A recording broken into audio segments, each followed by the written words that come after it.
Did you spill milk into the logic board again? My manager, Angela, didn't even look up from the register. She just heard the sizzle in the back corner of Quantum Grounds, the Brooklyn cafe where baristas wore aprons embroidered with both coffee cherries and circuit diagrams. Only a little, I admitted, prying open the rear panel of the prototype espresso machine we called Hadrian. Besides, oat milk is mostly water and oat particulate, she said, which is not recommended by the manufacturer, Toby. Fix it before the lunch rush or the investors will make a bonfire out of your resume. On it, I said, already scrolling through lines of Python on the machine's tiny maintenance tablet. My degree in computer engineering was supposed to be my ticket to building Martian rovers, not caffeinating venture capitalists. But student loan deferral has a cruel gravity. Quantum Grounds had advertised for a barista software liaison. They mostly needed someone willing to pull espresso shots while debugging firmware. I was clumsy enough for the first part and barely qualified for the second. Hadrian, unlike the other Chrome workhorses on the counter, was a pre-production smart machine with a quantum randomization flavor matrix. Scan a set of beans, enter a customer's preference profile, and Hadrian would modulate brew pressure, water temperature, and micro vibrations in the porterfilter to collapse the tastemanship into the customer's ideal cup. At least, that's what the brochure said. The marketing team glossed over the fact that the software repo included half-minute experimental features from grad students who thought the phrase quantum foam was a pun begging to become literal. I wiped oat milk from a ribbon cable, then noticed a warning flashing on the embedded terminal. Error. Pressure sensor greater than max _PSI. Initiating autophase safety subroutine. I traced the cause to an overridden constant. The senior engineer had told us to keep boiler pressure below 10 bars, but the variable was labeled pi rather than PSI in the code. Whoever changed it, and I'm still 90% sure that was also me, must have rounded pi to an absurd 31.4, triggering the failsafe. I began typing a quick patch. Const int max _PSI equals 10 / not 31.4, but my hand twitched. Elbow bumped the paper cup of espresso grounds balanced on the steel rail. Grounds rained into the open chassis, right onto the micro-optical accelerometer array. Tiny brown flecks peppered the light sensor, causing the readout to flicker. The screen cleared and new text marched across. Engage. Wormhole _drip. I blinked. Angela? I called. What now? Did the specs mention wormholes? Only if you leave the half and half out overnight, she quipped. Stop joking? The proprietary wormhole _drip task began spooling like an old DOS defrag, complete with a cheery progress bar.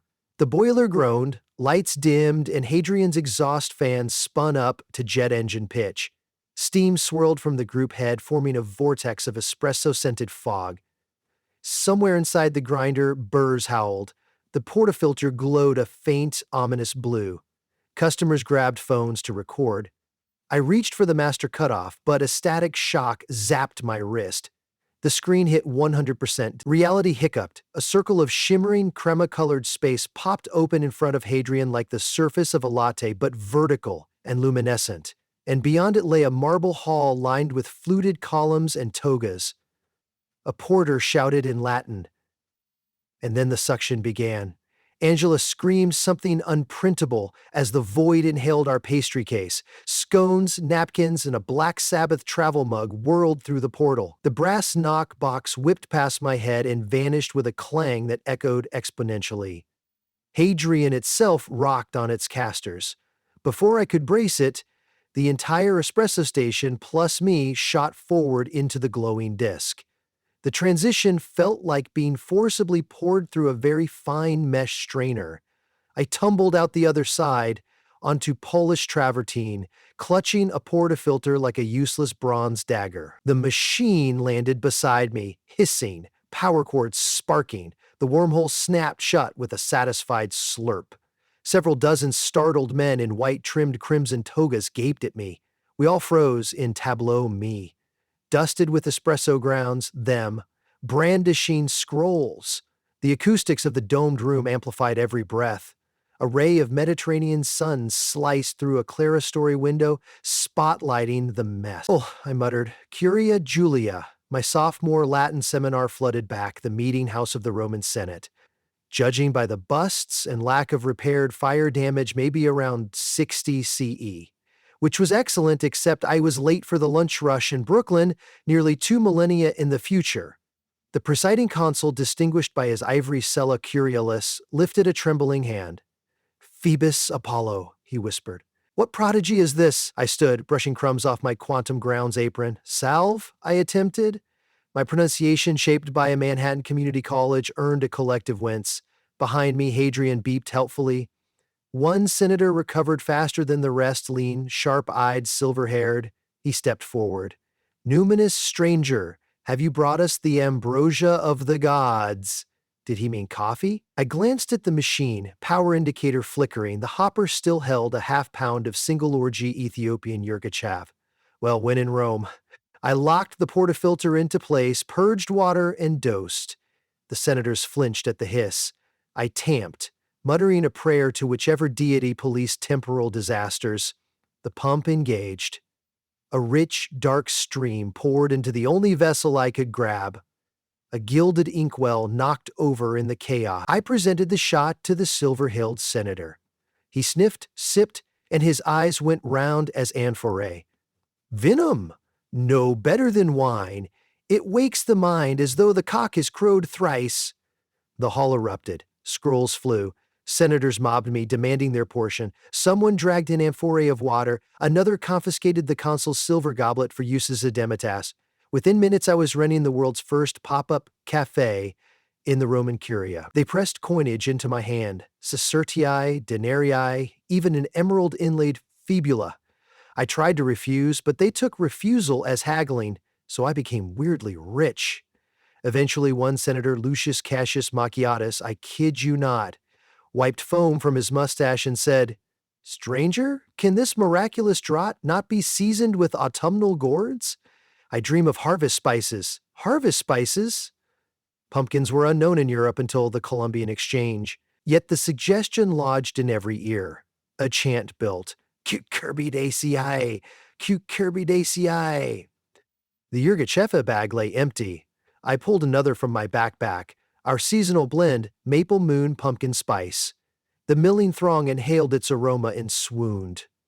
When I explained that the machine needed to grind and steam milk, several young patricians sprinted off to fetch goats. As they argued over whose slave would churn first, a detachment of sandal-clad giants stomped through the bronze doors. Gladiators from the nearby Ludus Magnus, still smelling of sand and lion. The largest, torso like a temple column, pounded a fist to his chest. Barista, he bellowed, mangling the Greek loanword. We seek libations before combat in the Colosseum. He used the term amphitheatrum flavium. History would not adopt Colosseum for decades. Something strong, yet with, I don't know, festive whimsy. The senators parted as if Jupiter himself had entered.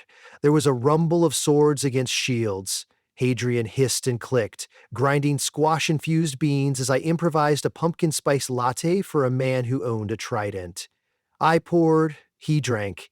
He roared praises to Mars and demanded a second with extra foam. A dozen other gladiators queued, all brandishing tokens or weapons as payment. The Senate floor transformed into the ancient world's unruliest coffee house.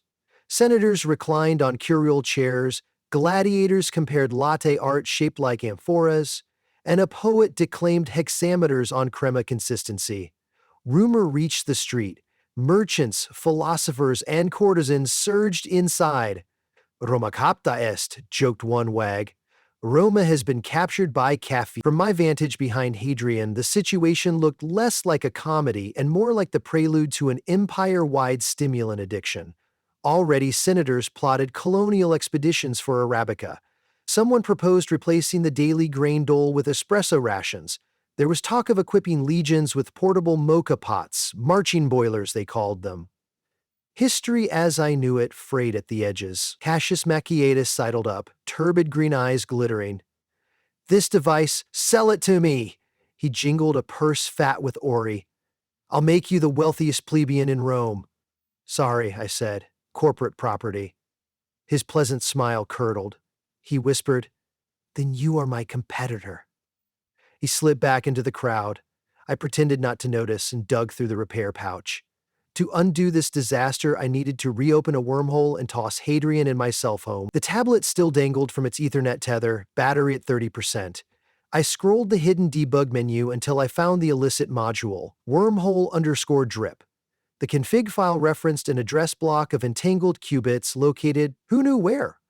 All I had to do was supply stable power and a reflective quantum vector, replace the milk-soaked accelerometer, then reset the psi/pi bug. I could tap one of the Senate's elaborate candelabra stands. They ran on olive oil, useless. Instead, I eyed the golden Aquila standard leaning in a corner. Its bronze lightning bolt finial looked conductive enough. Reflective quantum vector. The senator's shields were polished to near mirror. Replacement accelerometer. There, the ridge on a legionary's helmet held a strip of copper perfect trace material. I drafted a mental plan like a heist film storyboard. Unfortunately, Cassius reappeared flanked by two hulking gladiators, both sipping half-finished frappés. Seize the divine brewer, Cassius ordered. The Senate will vote presently to nationalize his wonders. The gladiators set down cups, cracking knuckles. I snatched the steam wand, which hissed like an angry cobra. Jetting scalding vapor, I dodged between stools. Foam spattered a marble bust of Cato the Younger. The crowd's exhilaration flipped to panic Romans sprinted in every direction, clutching togas.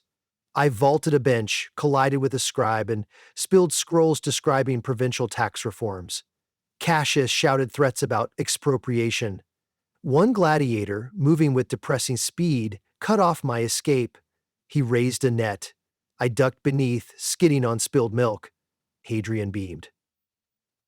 Boiler ready. Good, I panted, lunging back to the machine. I jammed a shield behind the group head, jimmied the helmet's copper ridge into the sensor slot, and clipped a legionary's fibula brooch as a heat sink. I typed. Psi equals 9.5 enable _drip target Brooklyn _2024 /Timberland block _2024. Timeline flashed. Insert 002 in 15 seconds. A new line flashed. Insert 002. I yanked the Aquila standard, feeling like the world's least sanitary Prometheus, and speared its tip into Hadrian's power inlet. The lights brightened, sparks danced, the floor trembled. Not again, wailed a senator. Steam spiraled upward, this time tinged with gold. Foam parted as a swirling aperture opened, larger and more turbulent than before, entire frescoes warping toward its center. Cassius shrieked, Stop him! Gladiators lunged. I pressed another button. Brew size grand, Hadrian roared. A cyclone of air, beans, parchment, laurels, and senators' pay stubs spiraled into the vortex. Cups clattered. A goat bleated in Latin disbelief. I felt the pull on my own limbs. The first gladiator grabbed my apron strings. Hot milk sloshed his sandals. Take me too, Barista. I must bring pumpkin spice glory to the Colosseum. Sorry, travel size only. I unknotted the apron, squirmed free, and dived headfirst through the wormhole. The transit back was less sieve, more French press, heavy, squeezing, full of grit. I belly flopped onto the cafe floor in Brooklyn, scattering a row of blueberry muffins. Hadrian thunked beside me, miraculously upright. The wormhole snapped shut, leaving only the smell of sandalwood and goat. Angela stood by the counter, phone in hand, streaming the whole ordeal to the company's Slack. Customers gaped. A scone, apparently the same one that had been sucked away minutes earlier, dropped from the ceiling tile and exploded on the tile floor. Toby, Angela said slowly, why did a Roman coin just fall out of the pastry case? I peeled myself up. My apron was gone, last seen in the fist of a caffeine-crazed gladiator. My pockets jingled with denarii. I also held the Aquila standard, which fizzed alarmingly. I unplugged it. Long story, I said, but I fixed the pressure sensor bug? she sighed, pinching the bridge of her nose. The investors arrive in 10 minutes. Can the machine at least make coffee? Hadrian dinged politely, displaying a menu of roast options in Latin. I toggled language back to English, disabled wormhole_drip, and ran a hardware reset for good measure. Then I loaded a fresh basket, purged the lines, and pulled the cleanest shot I'd ever poured. Angela tasted. Her eyebrows rose. It's incredible. What did you do? Reduce the uncertainty, I said, and maybe added a touch of historical perspective. She nodded, clueless. Great. Don't spill oat milk in it again. As she walked away, my smartwatch buzzed a notification. Low in inverted pumpkin. Spice syrup. I laughed a little too loudly. Outside, a horn blared. A limo of VCs double-parked. I pocketed a denarius for luck, resisting the urge to check the Senate livestream. Somewhere in ancient Rome, caffeinated senators were likely rewriting history. But the wormhole module was locked behind a password only I knew Latin. Ironically, authentication required the correct case endings. I tied on a spare apron and faced the line. The first customer, a bearded hipster in Birkenstocks, ordered, "Your most authentic pumpkin spice latte." My grin widened. "Coming right up," I said and whispered to Hadrian, "No wormholes this time, buddy." Still, I couldn't shake the phantom tang of marble dust in the air, or the faint echo of a gladiator chanting for more foam. Time, and perhaps the future of Western civilization, would tell if Rome sobered up. For now, there were drinks to make, milk to steam, and pressure levels to keep under 10 bars. Preferably well under.